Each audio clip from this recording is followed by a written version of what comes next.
Sejam bem-vindos ao Espaço Eclésia, um espaço criado para que a gente possa refletir, pensar, meditar um pouco sobre as Escrituras e compartilharmos aquilo que nós conhecemos. Bom, no nosso primeiro vídeo aqui no canal, a gente vai tentar compartilhar com vocês, iniciar uma série de estudos alternados sobre o Catecismo de Heidelberg. Só que a gente vai aproveitar esse período que nós estamos vivendo agora, no final do mês, dia 31 de outubro, para pegarmos o gancho numa data que é muito especial para muitos dos cristãos, que é uma data que representa não o início das reformas religiosas, mas assim o estopim de todo um processo que foi acontecendo ali na Europa no século XVI, pensado por algumas pessoas, com destaque para Martinho Lutero, que vai ser um dos dos destaques das reformas religiosas ali na Europa, né? Um movimento que, obviamente, conduzido pelo Senhor, para que a gente pudesse ter um esclarecimento, né, acerca da nossa fé cristã, como a Bíblia ela deveria ser compreendida, né? Então, sabemos que Deus é o autor da história, ele conduz todas as coisas, e é necessário também pensarmos um pouco nessa história. E antes da gente pensar sobre o Catecismo de Heidelberg, necessariamente falando, né, nos próximos vídeos nós vamos enfatizar isso, mas vamos pensar nesse momento qual a relação desse catecismo com o contexto das reformas religiosas. E como eu disse, aproveitar a data que nós temos nesse momento para refletirmos um pouco sobre a história dessas reformas religiosas, popularmente conhecido como Reforma Protestante. Para que a gente possa discutir um pouco sobre isso, é necessário lembrarmos, antes de tudo, que é importante pensarmos sobre nossa história.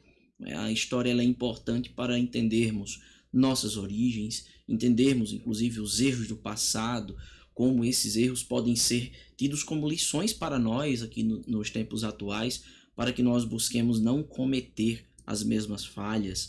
E a gente vai tentar então engatinhar um pouco nesse contexto das reformas religiosas. Bom, as reformas religiosas aconteceram ali no contexto do século XVI, na Europa. Você tem vários focos de reformas ali na Alemanha, onde hoje é a Alemanha, na verdade, seria antigamente o Sacro Império Germânico. Você vai ter também outro foco que vai ser a Inglaterra, outro foco vai ser a França, depois a cidade de Genebra, Suíça. Então, no século XVI, uma série de transformações acontecem no contexto da religião. Mas a gente precisa entender o contexto de tudo isso. Primeiro, a gente tem que entender que as reformas religiosas acontecem, né, como uma forma de perceber e de contestar alguns problemas encontrados na igreja cristã ali no contexto da Idade Média. E quais eram os principais problemas que a igreja cristã estava vivenciando naquele momento e que despertou o desejo de muitos homens, servos de Deus, a buscarem repensar algumas dessas coisas. A primeira coisa que eu quero destacar seria essa relação entre a autoridade papal e a autoridade bíblica. Durante muito tempo, os papas foram concentrando muito poder e eles foram incorporando, né, aquele papel de pontífice, né, aquele sujeito que mediaria os homens a Deus, né, pelo fato deles serem considerados os sucessores do apóstolo Pedro, né, e considerando o apóstolo Pedro como o primeiro papa da igreja cristã. Então, numa ideia de tradição, de manter a sucessão apostólica, muitos desses papas foram concentrando poder, concentrando sua autoridade, não somente do ponto de vista religioso, mas também do ponto de vista político. E isso vai trazendo para os papas uma, um papel assim de autoridade sobre os homens. E é interessante destacar que aquilo que os papas então criavam, né, nas suas bulas papais eram vistos como autoridade divina. E isso, de certa forma, entrava em confronto com algumas perspectivas que homens e mulheres naquela época começavam a ter do que diz respeito à autoridade divina. Ora, a autoridade divina viria de onde? Derivaria de onde? Da autoridade do Papa ou da autoridade das Escrituras? Algumas pessoas começam a perceber que a própria Bíblia fala de si mesma como a única regra de fé e de prática para os homens. Lembre-se que o apóstolo Paulo, na segunda carta que ele escreve a Timóteo, ele vai dizer que toda escritura é inspirada por Deus e ela é útil, ou seja, ela é não somente completa, mas ela é suficiente para orientar, para educar, para admoestar os homens.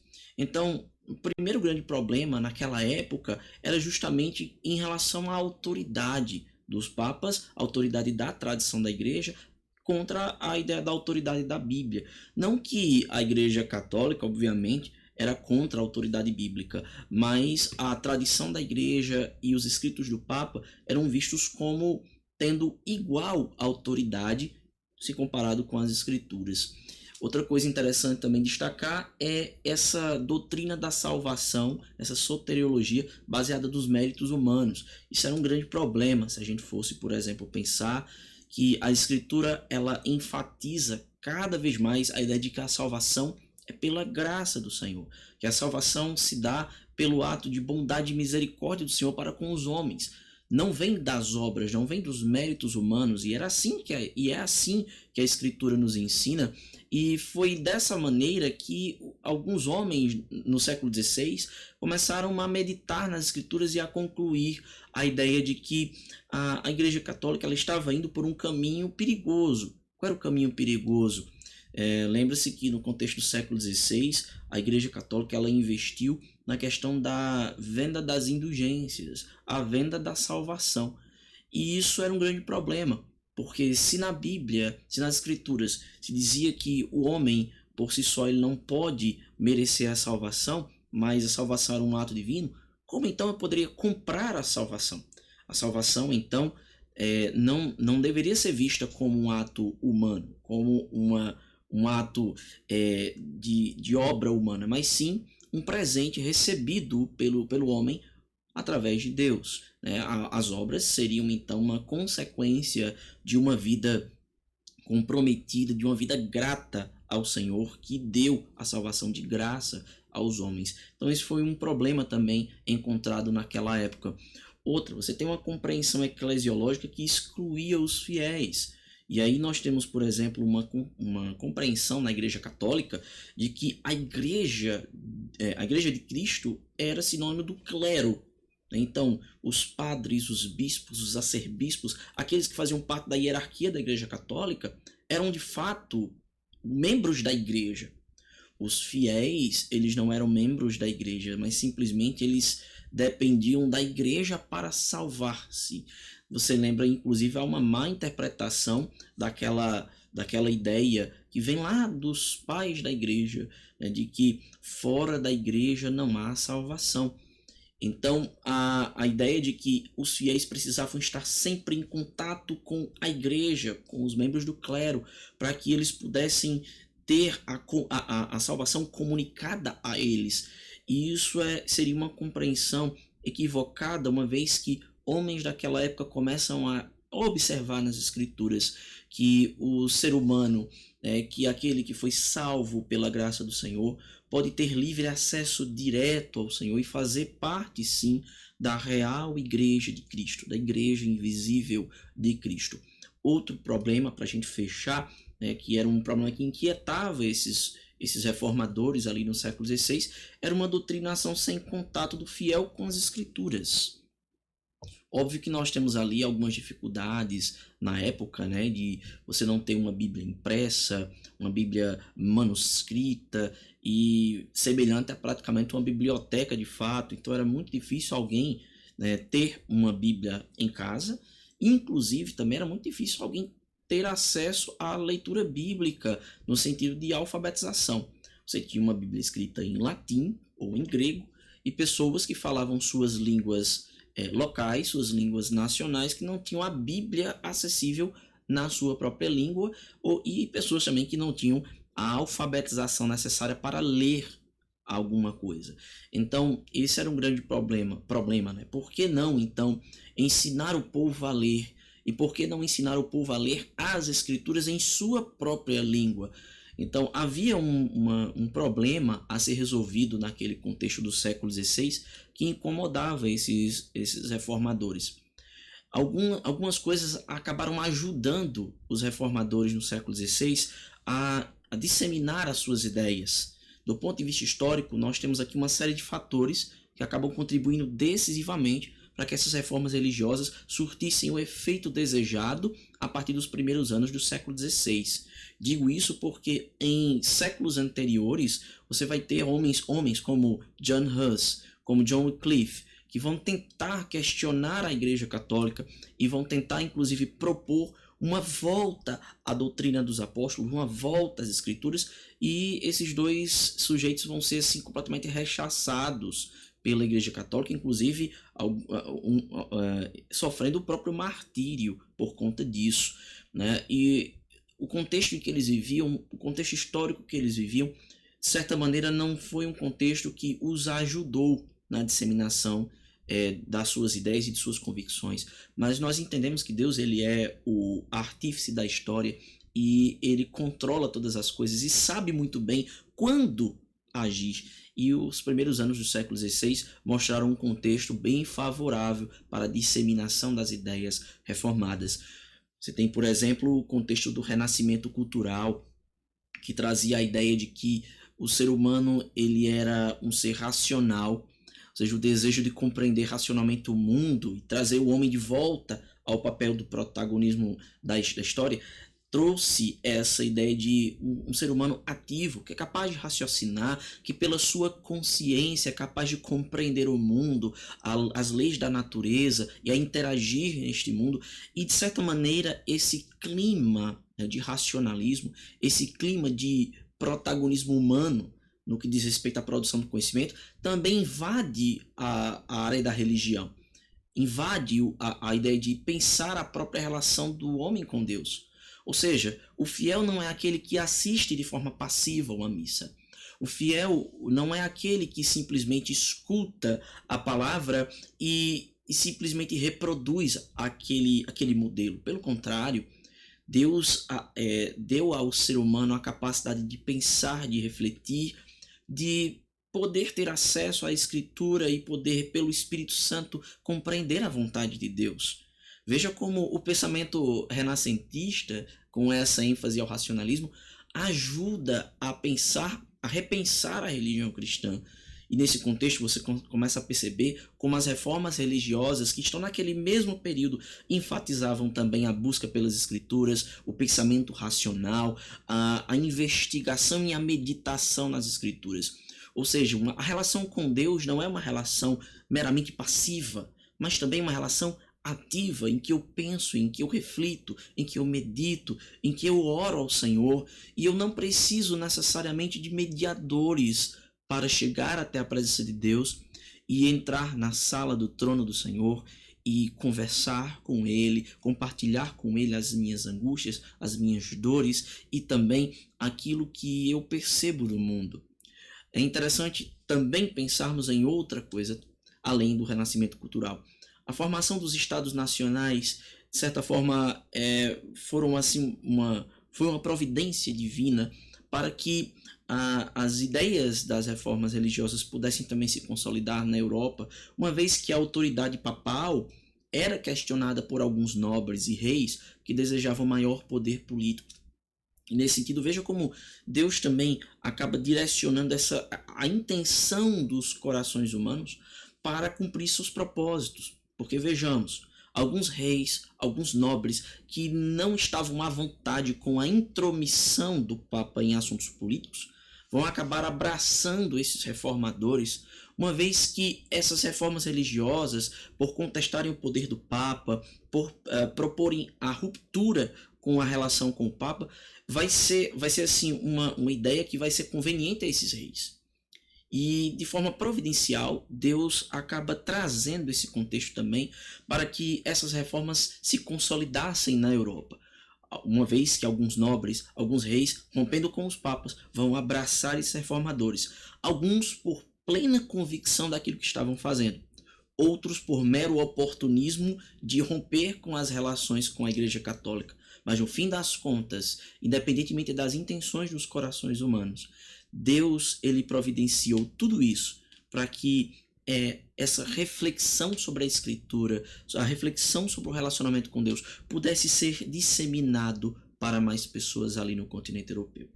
Outra coisa também a se destacar seria a ascensão da burguesia, um grupo de comerciantes que passam a ter destaque ali na Europa, se interessavam por novidades, e a partir desse interesse eles passam a defender liberdades individuais, investindo na modernização.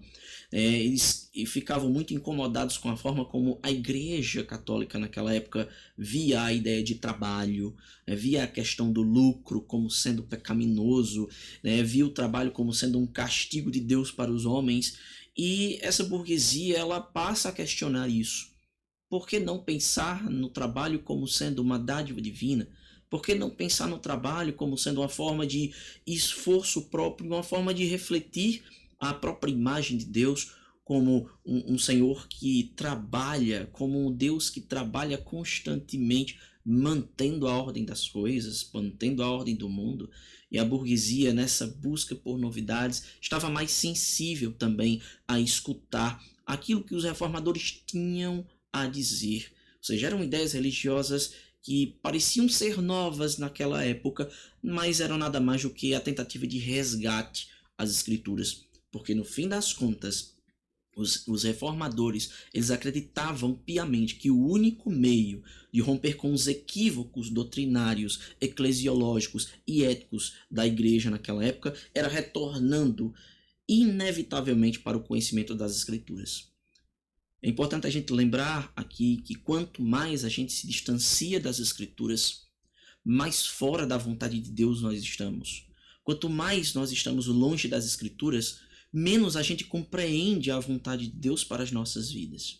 O que os reformadores tinham percebido é que os desvios doutrinários, é que os desvios eclesiológicos, que os desvios morais de parte daquele clero era nada mais do que produto, do que consequência da distância dessa igreja das escrituras. Era necessário então abrir mão das tradições da igreja que não tinham base bíblica. Era necessário repensar e pedir perdão a Deus pelos equívocos doutrinários oriundos de uma má interpretação bíblica. Era necessário voltar para as escrituras e declarar a fé apostólica, a fé defendida ali desde o início da igreja cristã. E aí a gente percebe que nessa busca por enfatizar que só Cristo salva, por enfatizar que só as escrituras eram uma regra de fé e prática do cristão, uma vez que era necessário trazer de volta o povo às escrituras, então os reformadores pensavam piamente em sistematizar aquilo que nós de fato cremos. E é interessante porque uma das principais características da Reforma Protestante no século XVI foi a produção de um grande número de declarações doutrinárias na forma de confissões de fé e de catecismos. É interessante porque é nesse contexto que os reformadores se esforçam ao máximo, não apenas por traduzir as escrituras para as línguas nacionais, o que inclusive revolucionou a produção literária da Europa. Havia também a necessidade de ensinar essas pessoas a ler. E aí vejo, por exemplo, os esforços iniciais desses reformadores de implementarem reformas educacionais que pudessem possibilitar a alfabetização das pessoas. Uma vez que era necessário que essas pessoas pudessem aprender a ler para poder ler as escrituras. E de fato, lendo as escrituras, transformarem as suas vidas, compreendendo a vontade de Deus e voltando às raízes da doutrina apostólica, da sã doutrina. E uma forma de facilitar a leitura bíblica, uma forma de compreender os principais temas da fé cristã, os reformadores então começaram a sistematizar a fé cristã, a fé apostólica, em documentos, nos documentos conhecidos como os documentos da fé cristã, os documentos confessionais. E daí surgem confissões de fé, catecismos, e aí vem aquela primeira dúvida, qual é a diferença então entre confissões e catecismos? Há uma diferença simples. Veja, de forma geral, os catecismos também são confissões de fé.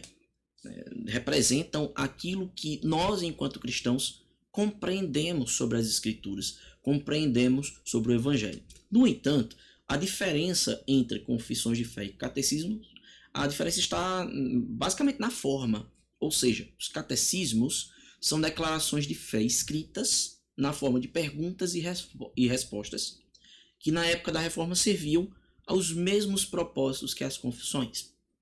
As confissões de fé eram documentos que tratavam de afirmações com referências bíblicas, enquanto os catecismos trabalhavam numa didática diferente, né, na didática de pergunta e resposta, num método, né, dialético, né, você perguntar, responder, procurar as referências bíblicas daquilo, porque não bastava somente responder às perguntas fundamentais da fé cristã, mas era interessante voltar às escrituras para que pudéssemos ter a base, né, da nossa fé, para que nós pudéssemos ter certeza daquilo que estávamos afirmando, ter certeza daquilo que estávamos afirmando nos catecismos. Por isso, nos catecismos vocês vão ter assim a presença de várias referências bíblicas em todas as afirmações que se diga, né, para que a gente possa entender que a base da nossa fé está nas Escrituras, está na Bíblia. Não diz respeito a tradições ou a opiniões de pessoas ou a forma que eu quero ver a fé cristã ou o cristianismo. Mas a nossa fé, ela precisa estar baseada nas Escrituras. E é por isso que os catecismos, as confissões de fé, elas trabalham com essas referências bíblicas, né? O primeiro desses catecismos que a gente está falando agora é o Catecismo de Heidelberg. Né? Dentre vários documentos produzidos no contexto das reformas religiosas, a gente destaca o Catecismo de Heidelberg, produzido em 1563, né? Um dos primeiros catecismos, o catecismo que está mais próximo, inclusive, do contexto das reformas religiosas. Qual é a origem desse catecismo? Quem idealizou esse catecismo?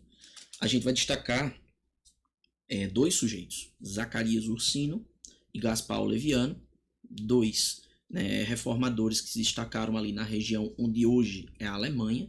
O Catecismo de Heidelberg vai ser um dos documentos de fé mais importantes para a história da Igreja Reformada da Alemanha e teve uma influência claramente calvinista. É interessante porque lembremos que existiam vários sujeitos, né, que se destacaram nas reformas religiosas, dentre eles, né, Martinho Lutero, Calvino, Zwinglio, Melanchthon e assim por diante, né, e esses dois sujeitos, o Zacarias Ursino e o Gaspar Oleviano, foram sujeitos que foram influenciados diretamente pelos escritos do João Calvino, né, um sujeito que enfatizava assim, do ponto de vista soteriológico, né, a ideia de que Deus havia escolhido um povo específico para redimir, né? E você vai encontrar influências desse pensamento lá na confissão, ou melhor, lá no catecismo de Heidelberg.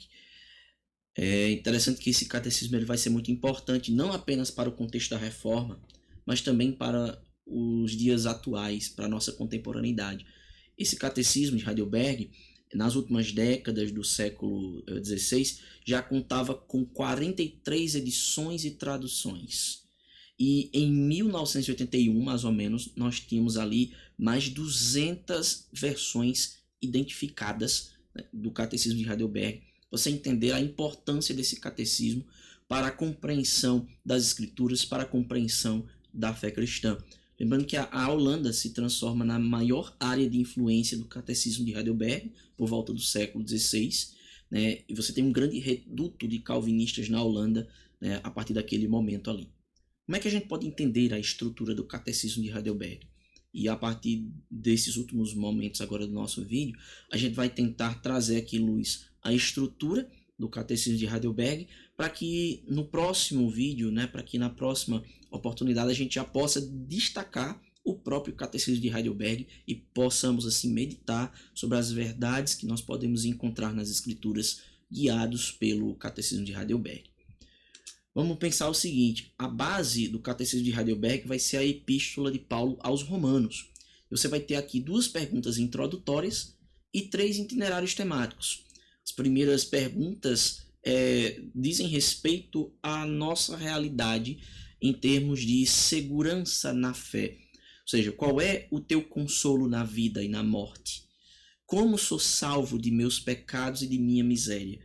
Então você aqui tem basicamente duas perguntas e aqui que falam basicamente sobre o nosso conforto aqui na vida e na morte e a realidade da nossa salvação. Ou seja, a ideia de que nós somos pessoas pecadoras, miseráveis, vulneráveis e dependentes de Deus para sermos salvos. E diante da nossa miserabilidade, como seríamos salvos dessa miséria? Como seríamos salvos dessa condenação e dessa morte? Então, o Catecismo de Heidelberg inicialmente trabalha sobre isso.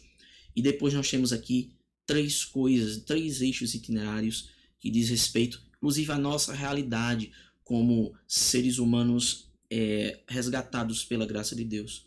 Primeiro, a gente vai encontrar no Catecismo de Heidelberg reflexões sobre nosso pecado e nossa miséria. Sim, o pecado é um problema. O pecado é uma realidade. O pecado, sim, nos destrói. O pecado, sim, nos distancia de Deus. Porque Deus, ele é um ser santo, completamente santo. Ele não se relaciona, né, com o pecado. Ele não se envolve com o pecado. E o pecado é um dos nossos principais problemas, se não o maior problema da humanidade. E o Catecismo de Heidelberg vai dissecar inicialmente essa realidade, né, mostrando como nós, de fato, somos maus, como nós somos pecadores e como nós precisamos da graça de Deus. Um segundo tema aqui é algo que é proveniente, inclusive, da inquietação do primeiro tema. Se eu sou pecador, se eu sou miserável, e o destino dessa miséria e desse pecado é a morte, é a condenação eterna, como então ser redimido disso? Será que existe possibilidade de sermos salvos? E se sim, como nós fazemos isso? Como somos salvos dessa miséria e desse pecado?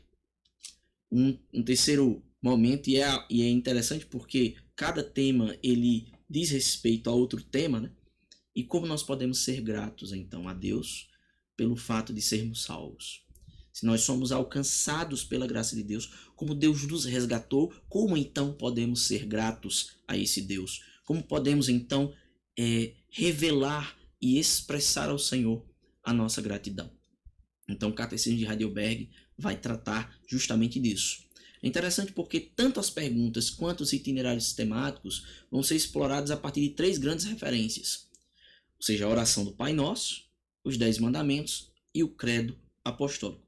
Então, em cada tema desse, ou cada tema que a gente for pensar acerca do nosso pecado, da nossa salvação e da nossa gratidão ao Senhor, nós vamos encontrar micro sessões para pensar e refletir sobre a oração do Pai Nosso, sobre os 10 mandamentos e sobre o credo apostólico. Basicamente, três grandes bases da nossa prática, da nossa fé, da nossa conduta, né? E são temas enraizados nas Escrituras, né? E é importante a gente pensar, então, veja a importância do Catecismo de Heidelberg, e eu queria que você pudesse, assim, orar ao Senhor, né? Criar expectativas quanto aos próximos vídeos que virão e que vão trabalhar diretamente sobre o Catecismo de Heidelberg, e que Deus ele possa nos direcionar a compreender melhor esses temas, e que esses temas nos ajudem a transformar a nossa vida, nos ajudar a compreender melhor esse mundo, compreender melhor a vontade de Deus para a nossa vida, e que essas meditações nos ajudem a vermos a vida de outra forma. Até porque é importante conhecermos aquilo que cremos, para que a nossa fé não seja cega, não seja fanática, não seja destituída de racionalidade, que seja destituída de amor, de afeto, não apenas a Deus, mas também ao próximo. Então, que nós possamos pensar nessa necessidade que temos de retornar sempre às Escrituras para repensar a nossa fé. Uma vez que conheço a fé que professo, eu desejo servir alegremente o Senhor que me salvou. Nós só temos a nossa vida transformada e conhecemos de fato a imensidão da nossa responsabilidade de sermos gratos, se nós de fato conhecermos de onde nós viemos, de como Cristo nos resgatou, de como nossa vida agora pode ser diferente pela graça do Senhor. Uma vez que eu professo, uma vez que eu conheço a fé que eu professo, eu desejo servir ao Senhor cada vez mais com sinceridade, em espírito e em verdade. Que Deus então nos abençoe e que Ele direcione os nossos passos. Espero que você tenha gostado dessa reflexão inicial e eu espero que você convide mais pessoas a participar desse espaço. Se inscreva no canal, ative as notificações, espalhe esse vídeo para mais pessoas, para que essas pessoas, para que seus amigos, familiares possam encontrar mais conteúdo, né, interessante para fortalecer a nossa fé. Eu encontro você então em outra oportunidade aqui no Espaço Eclésia. Que Deus nos abençoe, que Deus direcione teus passos. Eu encontro você aqui na próxima. Que Deus nos abençoe.